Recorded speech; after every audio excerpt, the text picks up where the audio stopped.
The loan limit under modified interest subvention scheme will be enhanced from 3 lakh rupees to 5 lakh rupees for loans taken through the KCC.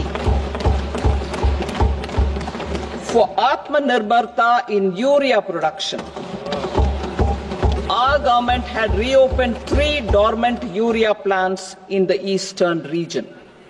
To further augment urea supply, a plant with annual capacity 7.7 crore किसानों, मछुआरों और dairy किसानों को अल्पकालिक ऋणों की सुविधा मिलती है।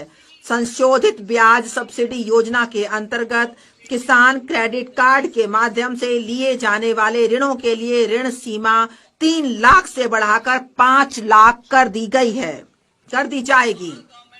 असम में यूरिया संयंत्र। यूरिया उत्पादन में आत्मनिर्भरता के लिए हमारी सरकार ने पूर्वी क्षेत्र में निष्क्रिय पड़े 3 यूरिया संयंत्रों में उत्पादन पुनः आरंभ किया है। यूरिया की आपूर्ति और अधिक बढ़ाने के लिए नामरूप असम में 12.7 लाख मैट्रिक टन की वार्षिक उत्पादन क्षमता वाला एक संयंत्र स्थापित किया जाएगा।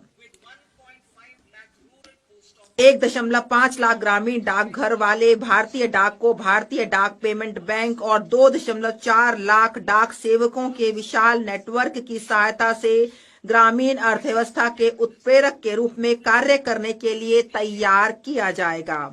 इसका विवरण अनुलग्न ग में दिया गया है। भारतीय डाक को विशाल सार्वजनिक लॉजिस्टिक संगठन के रूप में बदला जाएगा। इससे विश्वकर्माओं, नए उद्यमियों, महिलाओं, स्व सहायता समूहों, सूक्ष्म, लघु और मध्यम उद्यमों तथा बड़े कारोबारी संगठनों की बढ़ती आवश्यकताओं की पूर्ति होगी। एनसीडीसी को सहायता। हमारी सरकार सहकारी क्षेत्र के लिए एनसीडीसी के ऋण कार्यों के लिए सहायता प्रदान करेगी। दूसरे इंजन के रूप में सूक्ष्म, लघु और मध्यम उद्यम। अब मैं दूसरे इंजन के रूप में सूक्ष्म, लघु और मध्यम उद्यमों की ओर बढ़ती हूँ, जिनसे 5.7 करोड़ एमएसएमई पर ध्यान के साथ विनिर्माण और सेवाएं शामिल हैं। एमएसएमई के लिए वर्गीकरण मानदंड में संशोधन। वर्तमान में 7.5 करोड़ लोगों को रोजगार देने वाले और हमारे विनिर्माण में 36% का योगदान करने वाले 1 करोड़ से अधिक पंजीकृत एमएसएमई मिलकर भारत को वैश्विक विनिर्माण केंद्र बनाने के प्रयास कर रहे हैं। ये एमएसएमई अपने गुणवत्तापूर्ण उत्पादकों के साथ हमारे निर्यात में 45% योगदान कर रहे हैं।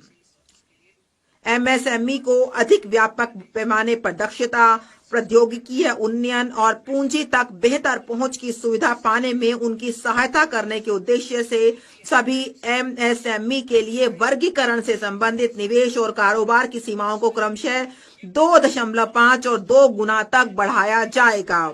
इससे उन्हें बड़े उद्यम बनने और हमारे युवाओं के लिए रोजगार सृजित करने का आत्मविश्वास प्राप्त होगा।